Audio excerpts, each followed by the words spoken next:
தங்கம் மற்றும் வெள்ளி விலை ஏன் குறையுது? உண்மையான 20 காரணங்கள் என்னென்ன அப்படிங்கிறது தான் இந்த வீடியோவில் நம்ம பார்க்க போகிறோம். வணக்கம். சமீபத்தில் தங்கம் மற்றும் வெள்ளியோட விலை ஏற்றத்தில் அதிரடியான மாற்றங்கள் நிகழ்ந்துக்கிட்டு இருக்குது. கடந்த 10 நாட்களாக தங்கம் மற்றும் வெள்ளி விலையோட விலையில் குறைஞ்சிக்கிட்டே இருக்குது. இதற்கு என்னென்னலாம் காரணம்?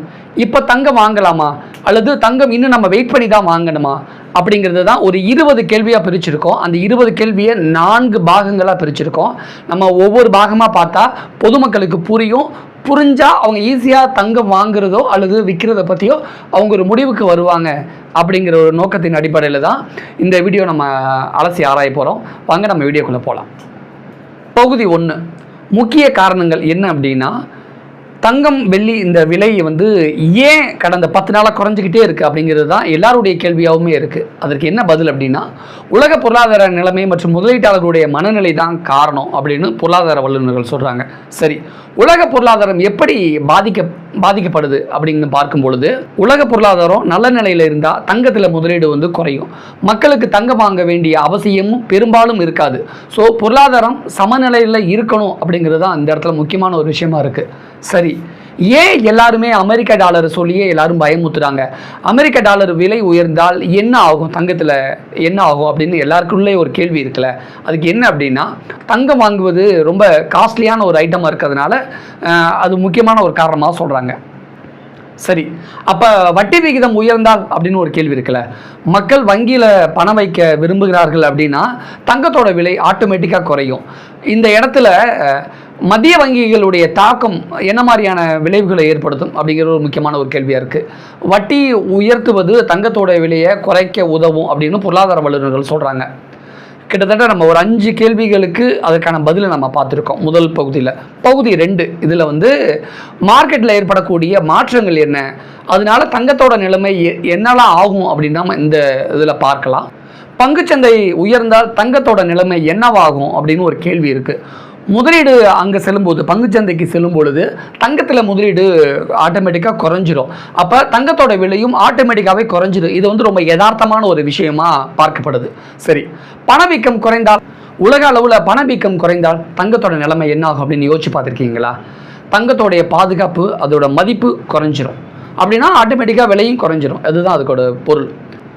இந்த இடத்துல தங்கத்தோடைய சப்ளை அண்ட் டிமாண்ட் என்ன செய்ய போகிறது அப்படின்னு ஒரு கேள்வி இருக்குது. சப்ளையை அதிகரிக்கும் பொழுது டிமாண்ட் ஆட்டோமேட்டிக்காகவே குறைஞ்சிரும். இதனால தங்கத்தோட விலை ஆட்டோமேட்டிக்காகவே சரிஞ்சிடும் அப்படிங்கிறது தான் யதார்த்தமான ஒரு விஷயமா இருக்குது. சரி, இறக்குமதி வரி தாக்கம் தங்கத்தோடைய விலையை பாதிக்குமா அப்படின்னு முக்கியமான ஒரு கேள்வி. வரி குறைந்தால் தங்கத்தோட விலையும் ஆட்டோமேட்டிக்காக குறைஞ்சிடும். இது யதார்த்தமான ஒரு விஷயம். தங்கத்தோட விலை மீண்டும் உயர வாய்ப்பு இருக்கா அப்படிங்கிறது தான் எல்லாருடைய கேள்வியுமா இருக்குது. கண்டிப்பாக பொருளாதாரம் மோசமானால் தங்கத்தோட விலை மீண்டும் உயருவதற்கான எல்லா விதமான சாத்தியக்கூறுகளும் இருக்குது அப்படின்னு பொருளாதார வல்லுநர்கள் சொல்கிறாங்க. பகுதி 3ல் தங்கம் தொடர்பாக உலக காரணங்கள் என்னென்னலாம் இருக்குது, தங்கத்தோட விலை உயரவும் கூடவும் உலக அளவிய காரணங்கள் என்ன அப்படின்னு தான் நம்ம இந்த பகுதியில் பார்க்க போகிறோம். உலக அரங்கில் அரசியல் பதற்றம் குறைந்தால் அப்படிங்கிற ஒரு கேள்விக்கு தங்கத்தோடைய தேவையும் குறையும் அப்படின்னு சொல்கிறாங்க. கச்சா எண்ணெயுடைய விலை தாக்கம் காரணமாக தங்கத்தில் விலையில் எப்படியான மாற்றங்கள்லாம் நிகழும் அப்படின்னு நம்ம எல்லாருக்குள்ளேயும் இப்போ ஒரு கேள்வி எழுந்திருக்கு. ஈரான் இஸ்ரேல் போர் காரணமாக குறிப்பாக பணவீக்கம் குறையும் பொழுது தங்கத்தோட விலையும் குறைஞ்சிரும். பணவீக்கம் கூடும் பொழுது தங்கத்தோட விலையும் கூடிடும். இது யதார்த்தமான ஒரு சூழல். இந்த இடத்துல எல்லாருமே கச்சா எண்ணெயில் முதலீடு பண்ணுறதுனால தங்கத்தில் விலை குறைஞ்சிக்கிட்டு இருக்குது அப்படிங்கிறத யதார்த்தத்தை இப்போ நம்ம பார்த்துக்கிட்டு இருக்கோம் கடந்த ஒரு 10 நாளாக.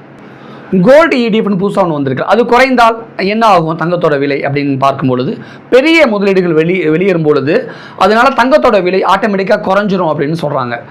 மக்களிடம் நகை வாங்கக்கூடிய தேவை குறைந்தால் என்ன ஆகும்? நம்ம நகையை வாங்கலாட்டி தங்கத்தோட விலை எப்படி இருக்கும் நமக்குள்ள ஒரு கேள்வி இருக்கும் இல்லையா?